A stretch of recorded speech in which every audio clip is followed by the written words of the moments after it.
রবি যদি নবাংশ চক্রে অশুভ থাকে, সেই ক্ষেত্রে তার অপযশ, সেই ক্ষেত্রে তার কোর্ট কেস, সেই ক্ষেত্রে তার জেল যাত্রা এবং তার মধ্যে পার্সোনালিটির অভাব। এবং আরেকটা জিনিস দেখা যায়, সেটা হচ্ছে তার মধ্যে কনফিডেন্সের অভাব এবং তার অত্যধিক বদনাম হয় বিনা কারণে। প্রত্যেকটা কাজে আলসেমি, আজ থাক কাল হবে। এই জিনিসটা কিন্তু মঙ্গল উইক থাকলে হয় নবাংশ চক্রে।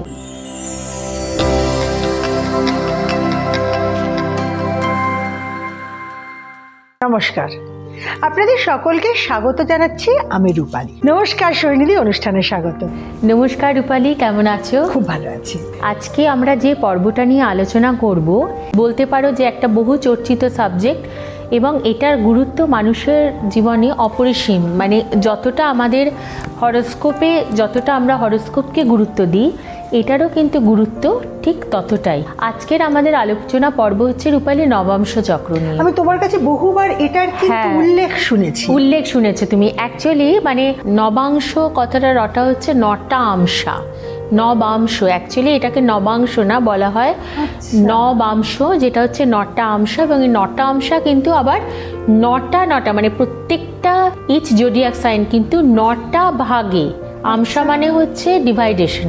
সেই নটা করে ইচ জোডিয়াক সাইন কিন্তু আবার নটা করে ক্যালকুলেশন হচ্ছে, মানে নটা ভাগকে ক্যালকুলেট করে 12 into 9। আচ্ছা, সেইটা হচ্ছে নবাংশ। আচ্ছা, এবার এর ক্যালকুলেশন পর্ব যেতে গেলে অনেকটা লম্বা। তো যাই হোক, আজকের আমাদের যেটা আলোচনা পর্ব সেটা হচ্ছে যে নবাংশ চক্র আমাদের জীবনের কতটা গুরুত্বপূর্ণ। দেখো রূপালী, একটা জিনিস বলি যে নবাংশ চক্রটা হচ্ছে এমন একটা জিনিস, সেটা হচ্ছে যে আমাদের নেটাল চার্ট, নেটাল চার্টে আমাদের যদি কোনো গ্রহ নিচস্থ থাকে, আচ্ছা, আর নবাংশ চার্টে হয়তো সেই গ্রহটা উচ্চস্থ, তাহলে সে মডারেট ফল দেবে। এইবার আমি দেখব যদি হরোস্কোপে কোনো গ্রহ উচ্চস্থ থাকে আর নবাংশ চক্রে গিয়ে সেটা নিচস্থ, তখন কিন্তু দেখা যাচ্ছে যে হরোস্কোপের উচ্চস্থের ফলটাও দিচ্ছে, আবার নবাংশের নিচস্থের ফল দিচ্ছে। তার মানে দুটো ক্যালকুলেট করে মডারেট এসে গেল।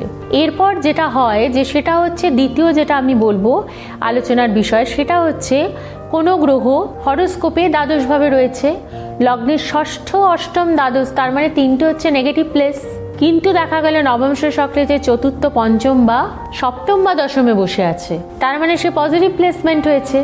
যতটা নেগেটিভ রেজাল্ট দেওয়ার কথা ছিল সেই গ্রহটার, কিন্তু নবাংশ চক্রে সেটা পজিটিভ প্লেসমেন্ট হওয়ার জন্য অতটা কিন্তু খারাপ ফল, মানে একদম নেগেটিভ সেটাও কিন্তু দেবে না। হ্যাঁ, কিছু ক্ষেত্রে নেগেটিভ হবে, আবার কিছু ক্ষেত্রে কিন্তু জাস্ট নেগেটিভ টাচ করে বেরিয়ে যাবে, আবার কিছু কিছু ক্ষেত্রে কিন্তু পজিটিভ রেজাল্টও আসবে, কারণ নবাংশ চক্রে সে কেন্দ্রে বা কোণে অবস্থান করে আছে। তার মানে ধরো কারুর যদি হরোস্কোপে কোনো গ্রহ উচ্চস্থ থাকে, নবাংশতে উচ্চস্থ থাকে, তার তো মানে সিতারা বুলন্দ। কারুর যদি হরোস্কোপেও নিচস্থ, নবাংশ চক্রেও নিচস্থ থাকে, তখন কিন্তু সেটা চিন্তার এবং সেটা নিয়ে তখন একটা সুন্দর পয়েন্ট তুমি রূপালী ধরে দিয়েছো, যেটা হয়তো অনেক মানুষের মধ্যে প্রশ্ন, যে নবাংশ চক্রেও সেটা নিচস্থ, আবার হরোস্কোপেও নিচস্থ, তাহলে কিন্তু তার ফল হবে মারাত্মক খারাপ।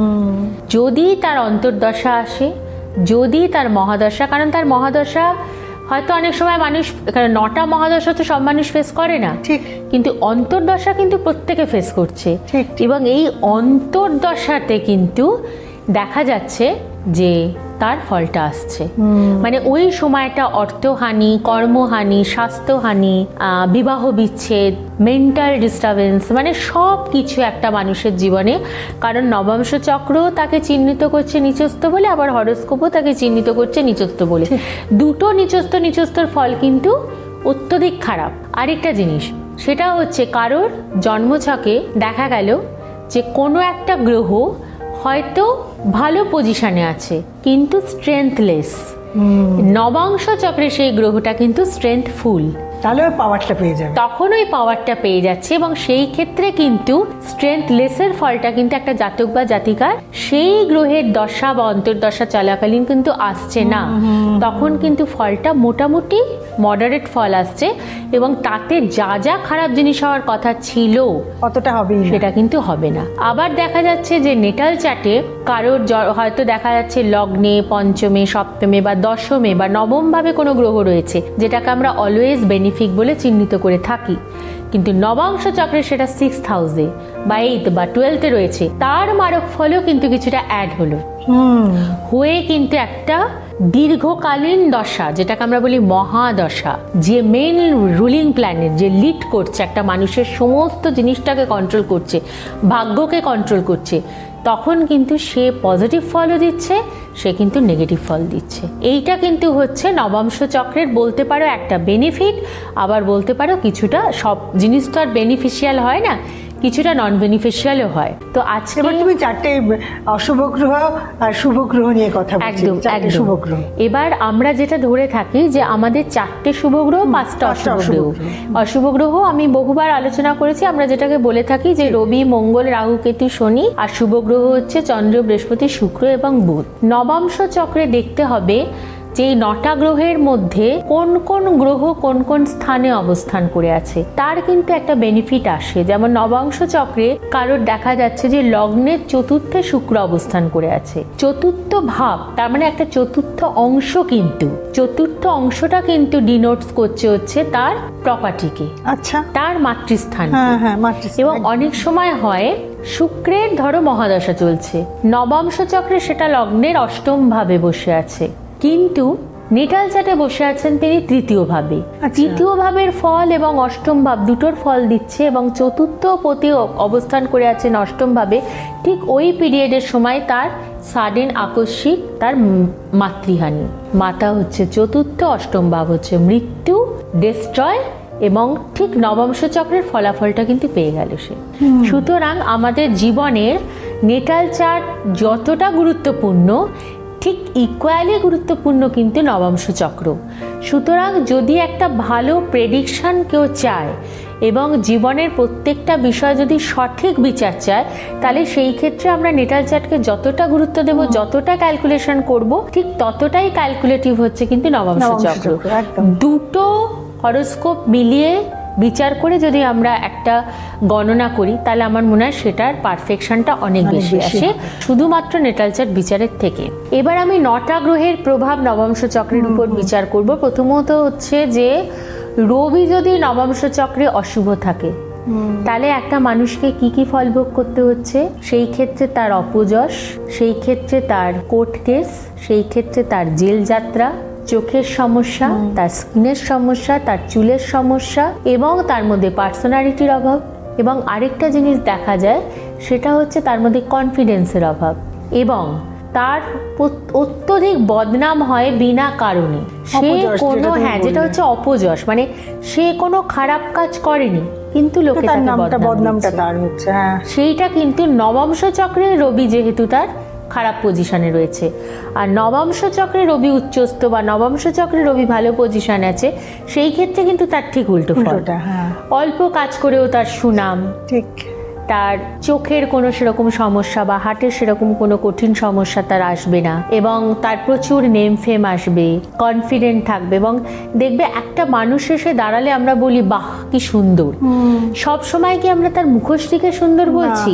না, তার চার্ম, তার কথাবার্তার স্টাইল, তার কথাবার্তার ধরন, সব কিছু নিয়ে ওভারঅল ভিউতে সে একটা মানুষ সুন্দর।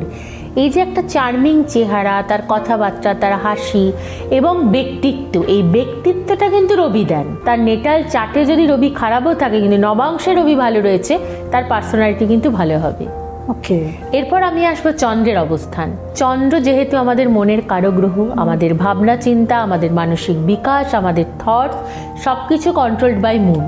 সুতরাং যদি নবাংশ চক্রে মুন দুস্থানগত হয়, সেই ক্ষেত্রে কিন্তু আমাদের মধ্যে মেন্টাল ডিসব্যালেন্সি, মানসিক ভারসাম্যহীনতা এবং অত্যধিক চিন্তা, অত্যধিক স্ট্রেস এবং কোনো কিছু ডিসিশন নেওয়ার ক্ষমতা, সেটাই হারিয়ে ফেলে মানুষ। আবার চন্দ্র যদি সুস্থানগত হয়, চন্দ্র যদি ভালো থাকে, তাহলে কিন্তু মেন্টালি ভাবে সে প্রচন্ড স্ট্রেংথফুল থাকবে, সবসময় তার মধ্যে হাসি খুশি থাকবে, আনন্দ করে থাকতে ভালোবাসবে, এবং শিল্প জগতে তার নাম যশ, এবং এদেরকে না দেখতেও খুব সুন্দর হয়। এরপর আসবো মঙ্গল যদি নবাংশ চক্রে দুস্থানগত থাকে বা নিচস্থ থাকে, সেই ক্ষেত্রে কনফিডেন্সের অভাব, সেই ক্ষেত্রে ডিসিশন মেকিংয়ের প্রবলেম, সেই ক্ষেত্রে লেস এনার্জি, এরা প্রচণ্ড লেজি হয়। কোনো কাজ করতে যে এনার্জিটুকুন দরকার সেইটুকুনও এনার্জি এরা পায় না। প্রত্যেকটা কাজে আলসেমি, আজ থাক কাল হবে। এই যে আজ থাক কাল হবে সেটা কিন্তু কাল হচ্ছে না, ওখানে কিন্তু থেকেই যাচ্ছে। এই জিনিসটা কিন্তু মঙ্গল উইক থাকলে হয় নবাংশ চক্রে, এবং তার যদি মঙ্গল ভালো পজিশনে থাকে তাহলে কিন্তু তারা প্রচণ্ড এনার্জেটিক হয়। এবং একটা জিনিস দেখেছি, যারা নবাংশ চক্রে মঙ্গল ভালো পজিশনে থাকে তারা কিন্তু ভালো মিলিটারি অফিসার হয়, তারা কিন্তু অ্যাডমিনিস্ট্রেটিভ অফিসার হয়, তারা কিন্তু একজন ভালো সার্জন হয়, এবং বিভিন্ন কাজে তারা কিন্তু দক্ষতার সঙ্গে তাদের কাজের পরিচয় রেখে যায়। বুধ যদি নবাংশ চক্রে দুস্থানগত হয়, কমিউনিকেশন স্কিলের অভাব, কমিউনিকেশনের প্রবলেমের কারণের জন্য কর্মের ক্ষেত্রে সমস্যা, ডেভেলপ গ্রোথে আটকে যাচ্ছে, only due to lack of communication. এইটা হচ্ছে কারণ বুধ তার নবাংশ চক্রে দুস্থানগত অথবা দুর্বল রয়েছে, এবং মেমোরি উইক, এবং প্রায় সিলি মিস্টেক। আবার বুধ যদি ভালো থাকে এরা কিন্তু প্রচণ্ড কমিউনিকেটিভ হয়, এবং এদের কিন্তু প্রচণ্ড ব্রেনি হয়, এরা খুব শার্প ব্রেন। বৃহস্পতি যদি নবাংশ চক্রে দুস্থানগত হয় তাহলে কিন্তু একটা মানুষের জীবনের মূল যে কাণ্ডারি হচ্ছেন কিন্তু বৃহস্পতি। জীবনের সবকিছু ক্ষেত্রে তাকে প্রচণ্ড বাধা পেতে হয়। অর্থনৈতিক বিকাশে বাধা, কর্মের বিকাশে বাধা, মানসিক যে উন্নত মানসিকতার পরিচয় দেবে সেই ক্ষেত্রেও একটা ডিস্টারবেন্স। সবসময় এরা ভাবে যে আমাকে দেখে অপরে হাসছে, মানে হীনমন্যতায় ভোগে। এবং বৃহস্পতি যদি দুস্থানগত বা দুর্বল নবাংশ চক্রে হয় তাদের ক্ষেত্রে অর্থনৈতিক সমস্যা সারা জীবনের শেষ দিন পর্যন্ত তারা অর্থনৈতিক সমস্যায় ভুগবে। আর এটা ভালো হলে তার ঠিক উল্টো, সেই ক্ষেত্রে কিন্তু অর্থনৈতিক ফ্লারিশমেন্ট, অর্থনৈতিক স্বচ্ছন্দতা, ঘর বাড়ি সবকিছুই তার কিন্তু ব্যালেন্স থাকবে। আমি বলছি না যে বিশাল আকারে তার রাজপ্রাসাদ রয়েছে, হ্যাঁ তার হয়তো একটা সামান্য ঘর রয়েছে বা সামান্য বাড়ি, কিন্তু সুন্দরভাবে সে আছে লাইফে। সুতরাং বৃহস্পতির অবস্থান নবাংশ চক্রে কিন্তু দেখা দরকার আছে। বৃহস্পতি অবধি জেনেছি। শুক্র যদি নবাংশ চক্রে ভালো পজিশনে থাকে সেই ক্ষেত্রে কিন্তু এরা খুব লাক্সুরিয়াস লাইফ লিড করে। এদের ধন সম্পদ, গাড়ি বাড়ি, খুব দামি পারফিউম, কসমেটিক্স, এবং এরা না জীবনে বহুমূল্য জুয়েলারি পরে থাকে, বহুমূল্য জুয়েলারি লাভ করে। হয়তো দেখা যায় যে অ্যানসেস্টাররা এদের জন্য অনেক দামি জুয়েলারিস রেখে গেছে, বা তারা নিজেরাও খুব দামি জুয়েলারি কিনে পড়তে তারা ভালোবাসে। কারণ নবাংশ চক্রে শুক্র ভালো থাকা মানে কিন্তু তাদের বিলাসবহুল লাইফ লিড করে, এরা প্রচন্ড চুজি হয়। এবং আরেকটা জিনিস, এরা খুব রিসার্চের সঙ্গে যুক্ত থাকে, এরা রিসার্চ ভিত্তিক কাজকর্ম করতে কিন্তু প্রচন্ড ভালোবাসে, এবং বেশিরভাগ ক্ষেত্রে দেখা যায় এরা ভালো প্রফেসর হয়, নয় এরা ভালো রিসার্চার হয়, এবং এদের পড়াশোনার প্রতি একটা খুব ন্যাক থাকে। এবং জীবনের অনেকটা বয়স পর্যন্ত, মানে 50 বছর ক্রস করে গেছে কিন্তু তখনও কিন্তু সে পড়াশোনা করছে, এবং ভালো লাগে ভেবে যে তখনও তার কিন্তু শিক্ষা নিতে, শিক্ষাকে আহরণ করতে, জানতে, শিখতে ইচ্ছা থাকে। সেইটার মেন রিজন কিন্তু শুক্র যদি নবংশ চক্রে উন্নত থাকে, আর শুক্র যদি অনুন্নত থাকে সেই ক্ষেত্রে সব কিছুতে ল্যাক। কোনো কিছু শেখার আগ্রহ থাকবে না, ভালো জামা কাপড় পরার আগ্রহ থাকবে না, ভালো গয়নাগাটি পরার আগ্রহ থাকবে না, এবং জীবনের কোনো কাজ উদ্যমতার সঙ্গে শেষ করা সেটা উইক। কারণ শুক্র উইক থাকলে তার মধ্যে কিন্তু ইমিউনিটি প্রবলেম থাকে, ইচ্ছা শক্তির অভাব থাকে, এনার্জির অভাব থাকে, ফলে সে কিন্তু জীবনের মূল স্রোত থেকে অনেকটাই বঞ্চিত হয়। এবং শুক্র নবংশ চক্রে ভালো থাকলে এরা খুব ভালো শিল্পী হয়, হতে পারে সে একজন ভালো ডান্সার, হতে পারে সে একজন ভালো সিঙ্গার, হতে পারে সে একজন ভালো অভিনেতা অভিনেত্রী, কিন্তু কোনো একটা দিক থেকে, শিল্পের দিক থেকে সে কিন্তু চরম শিখরে পৌঁছতে পারে যদি নবংশ চক্রে তার শুক্র ভালো পজিশনে থাকে। এরপর আসবো, যদি শনি নবংশ চক্রে ভালো পজিশনে থাকে সেই ক্ষেত্রে সে কিন্তু লাইফে জাস্টিস পায়। কিরকম জাস্টিস প্রশ্ন আসতেই পারে, ডিভাইন জাস্টিস বলছো? ডিভাইন জাস্টিস কিরকম? কোনো মানুষ জীবনে প্রচুর পরিশ্রম করছে, দিনের শেষে গিয়ে রিটার্ন আসছে 30%, তার মধ্যে কিন্তু একটা কষ্ট থেকেই গেল, নিশ্চয়ই ক্ষোভ তৈরি হয় যে আমি জীবনে এত পরিশ্রম করলাম, এত খাটলাম, কিন্তু কি পেলাম লাইফে? কিন্তু যখন নবংশ চক্রে কারো শনি ভালো পজিশনে থাকছে তখন ডিভাইন জাস্টিসটা পায়, তখন কিন্তু তার সঙ্গে ইনজাস্টিস হচ্ছে না, কারণ তাকে ভাগ্যই কিন্তু প্রাপ্তি ঘটিয়ে দিচ্ছে। এবং পরিশ্রম, শনি তো হচ্ছে পরিশ্রম, সে যতটা শ্রম করবে ঠিক ততটাই তার ফল তোলা থাকে। এইটা কিন্তু নবংশ চক্রে আমরা দেখে নিই। যে একটা মানুষ যখন আমাদের কাছে এসে বসলো, তার কর্ম নিয়ে আমরা প্রেডিকশন করছি, সঙ্গে সঙ্গে নবাংশ চক্রে চোখ দিচ্ছি, নবাংশ চক্রে শনির অবস্থান বুঝিয়ে দিচ্ছে তার জীবনের কতটা প্রাপ্তি রয়েছে। এইটা কিন্তু শনির অবস্থান।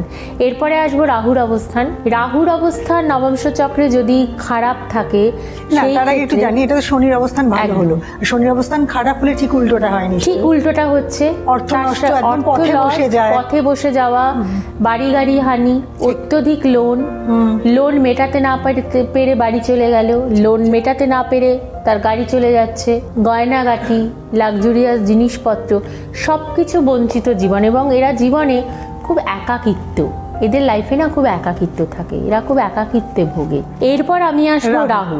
রাহু যদি কারো জন্মছকে নবাংশ চক্রে দুস্থানগত বা দুর্বল হচ্ছে, সেই ক্ষেত্রে দুটো প্রবলেম একটা মানুষকে ফেস করতেই হবে। একটা হচ্ছে সারাটা জীবন লোনে জর্জরিত, আরেকটা হচ্ছে অসম্ভব অ্যাক্সিডেন্ট, তার বাহন দুর্ঘটনা হচ্ছে, সিঁড়ি থেকে নামতে গিয়ে পড়ে যাচ্ছে, রোড ক্রস করতে গিয়ে তার অ্যাক্সিডেন্ট হচ্ছে, কোনো না কোনোভাবে খুব অ্যাক্সিডেন্ট প্রন লাইফ থাকে তার, প্রচণ্ড accident prone life plus loan.